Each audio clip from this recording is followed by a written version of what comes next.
guys, welcome back to Jessin Reads Romance. I'm Jessin and today I'm going over my September TBR. First off, I'm going to go over the books that we're going to be covering on the podcast, Smart Women Read Romance. We have a holdover from August since I was sick. So The Golden Dynasty by Chris and Ashley was supposed to be an episode in August, but now it's going to be the first episode of September. Then we're going to be reviewing Filthy by Serena Ackroyd. I'm so excited to be talking about the first book in the 5-Point Mob series. It's one of my favorite Mafia series and it's just going to be a good time. The Taming of a Highlander by Elisa Braden. Now, at first I was going to do The Making of a Highlander, which is the first book in the series, but I'm a sucker for Beauty and the Beast retelling, and I just wanted to talk about this one with Juliet. So I decided to put the second one, The Taming of a Highlander. I think it could work fairly well as a standalone because of the recap that happens in book 2. So I just went with it. That's what I wanted. Next, we're going to be reviewing Feral Sins by Suzanne Wright. Now, this is an interesting situation. This doesn't always happen, but I am being open and honest. I have yet to read Feral Sins by Suzanne Wright. I was looking for another type of paranormal romance to put on the podcast, and I was really looking for some sort of werewolf romance, you know? And Jen recommended the series, so I put it on the podcast, so we'll see how I like it, and we're just gonna go from there. The last book we're gonna be reviewing is The Professional by Cressley Cole. This is a book that we read years ago, Juliet and I, and we've done some of the Immortals After Dark on the podcast, but never her contemporary, her mafia, erotica romance, so we're gonna do The Professional. We're gonna talk about that one. As far as book club books go, I'm so excited that the Rake Appreciation Society is doing Lord of Scoundrels by Loretta Chase. This is a book that I recommended to Crystal on my suggestion. She did vlogs where she read books that I recommended to her, and she didn't get to Lord of Scoundrels, which was fine because I knew that they were going to put it on their schedule for September. So I'm very curious to see what happens when Crystal reads Lord of Scoundrels because it is a very hyped book. A lot of people talk about it. I was very lucky when I read Lord of Scoundrels for the first time that I really hadn't heard much about it.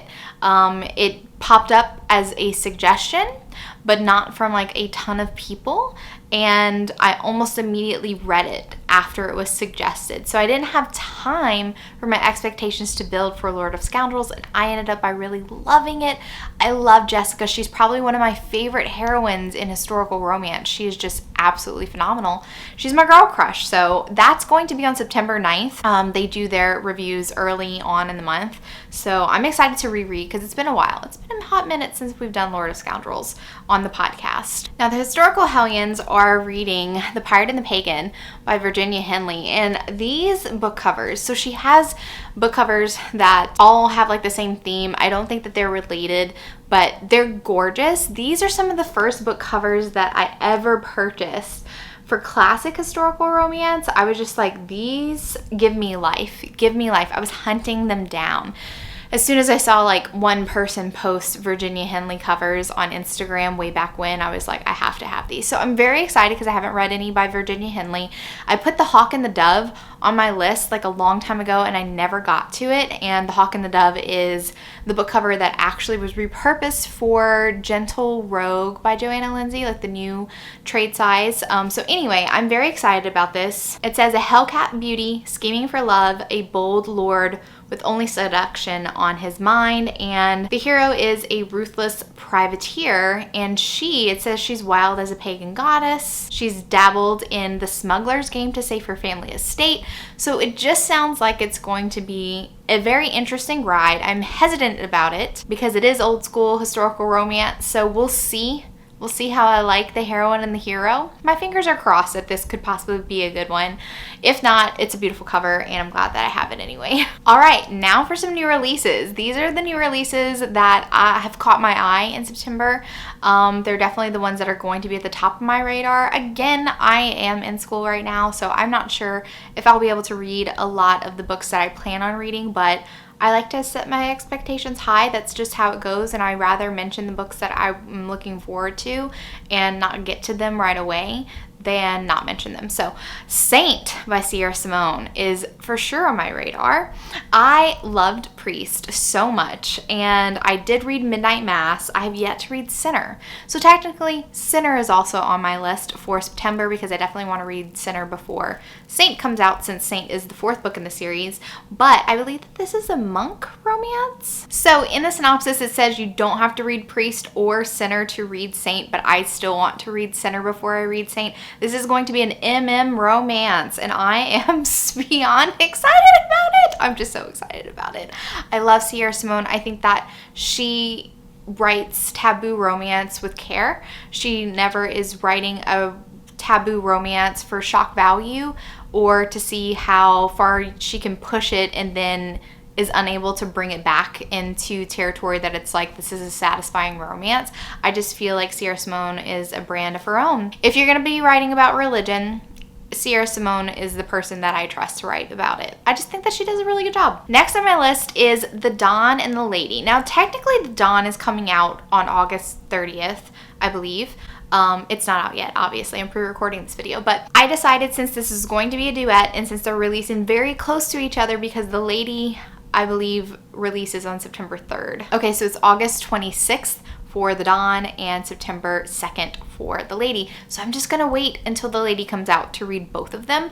But I'm very excited because this is a spinoff from her 5 Points Mob series. I don't know how much crossover there's going to be because Serena Ackroyd's MC series, which I'm not a fan of, does crossover with her 5 Points Mob series, but you can really read the 5 Points Mob series as standalones as of now, with the ones that she currently has out in the series. In Filthy Hot, her most recently published book in the 5 Points Mob series, there is an Italian Don. A new Italian Don has come into power, and they are allies with our Irish mobsters. And the heroine of Filthy Hot, she has a best friend named Jen, and she meets this Italian. They're all having dinner at this restaurant, and the sparks are flying in Filthy Hot. So this is the duet for that couple, the Italian Don, who is new to the scene, he's new to power, and Jen, who is just a regular Joe, and she catches his eye, and I'm just so excited about this duet because their chemistry was so on point. I was invested in their relationship already in Filthy Hot, so I can't wait until they come out. Next is By Sin I Rise by Cora Riley. This is her spinoff from her both Bound in Blood series, or Born in Blood series, and her Kimura Chronicles. There's going to be crossovers. There's going to be, this is next gen. So all of the children are kind of meeting each other and forging relationships. It's pretty hilarious because some people are like related, so obviously Cora Riley had to like painstakingly pair these people, but I believe that the first one is bodyguard romance. I think I always get confused. I think someone had corrected me in one video where I said the wrong characters were going to be the first book in the series. So anyway, this is not the bodyguard romance. So for Marcella, she's actually going to be kidnapped by the hero, Maddox, and rival MC gang who has bone to pick with Luca because Luca, I killed his family. So this is going to be fun. I hope I have high expectations for this.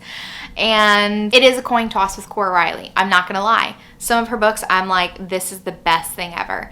And some of her other books, I'm like, it fell way, way, way flat.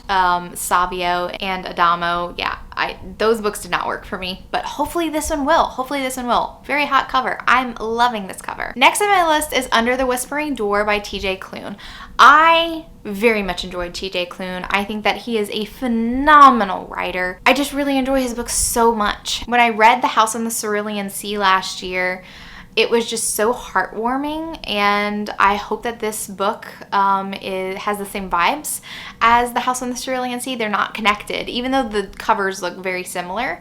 And this is more YA romance, but it's one of the only YA romances that I for sure will put on my list because TJ Klune is just that good of a writer. So this book is about a ghost who refuses to cross over and the ferryman he falls in love with. Oh, so it's not like a Grim Reaper romance. It's actually Ghost and Hugo, who is a tea shop owner.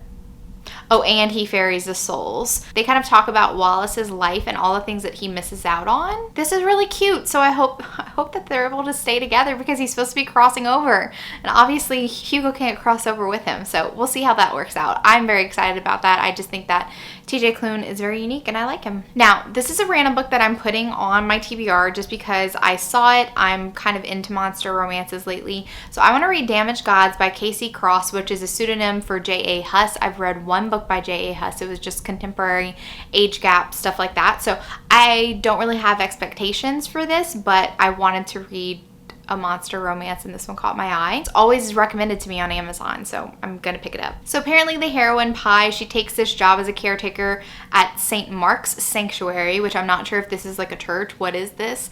And she ends up by being tricked into a curse, going into debt to a monster, and being forced to take a self-paced Let's Learn Magic course so she can fix a 2,000-year-old problem. Interesting. I feel like it has Beauty and the Beast kind of vibes, but with like demon, maybe satyr vibes. I'm not sure. But yeah, it's definitely something that I was very interested in to put on my list. Then I will be continuing the Rescued from Ruin series by Elisa Braden. I love Elisa Braden.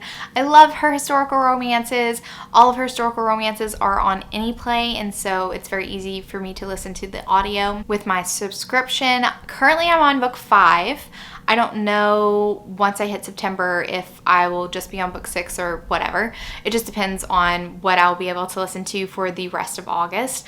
But I definitely plan on finishing the Rescued from Ruin series within the next couple of months. There's 9 books in the series, so I'm halfway there. Okay, so I feel like I haven't done spinner wheels in a while. I kind of like stopped doing the historical spinner wheels, like the old school ones. But I think I'm gonna do one right now because I've been missing that. So let's do a spinner wheel for my historical collection. I think that this is a mix of, yeah, I think that these are all old school historical romances. So we're gonna spin it and see what we get.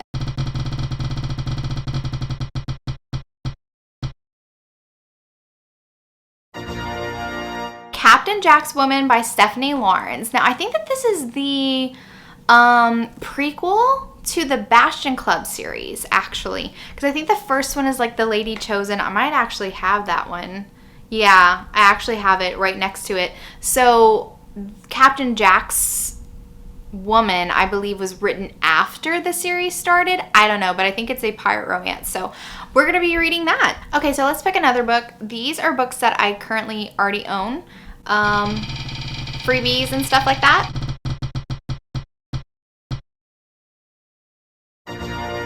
So Play On by Samantha Young.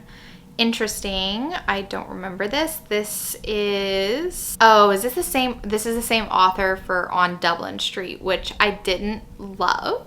So for Play On, it is a Scottish romance, and she moves to Scotland from Indiana. She meets this music producer who's older, worldlier, and it sounds like a second chance romance because apparently when they meet again after like some sort of falling out, he hates her for some reason and she does not know.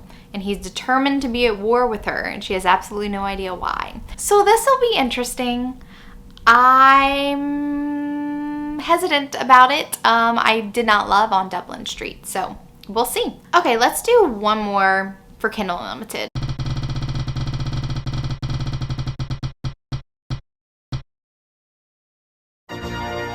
Eastern Lights by Brittany C. Cherry. Okay, I'm really excited about that one because I have not read a Brittany C. Cherry book in a while, and I read the first book in the series, Southern Storms, a long time ago. So like right whenever it came out, and Eastern Lights has always been on my radar, so I'm really glad that that one was picked. Yay! All right, so that is it for my September TBR. I am very excited about a lot of these books that are on there. I'm hesitant about a couple of them, but we'll see where it takes us. Fingers crossed that I can read all of these books during the month of September. No promises. We'll see. We'll see what happens. If you like this video, give it a big thumbs up, and if you're not already subscribed to my channel, make sure you subscribe to get notified of any future videos that I do. Thank you so much for watching, and remember, life's better with little HEA. Bye, guys.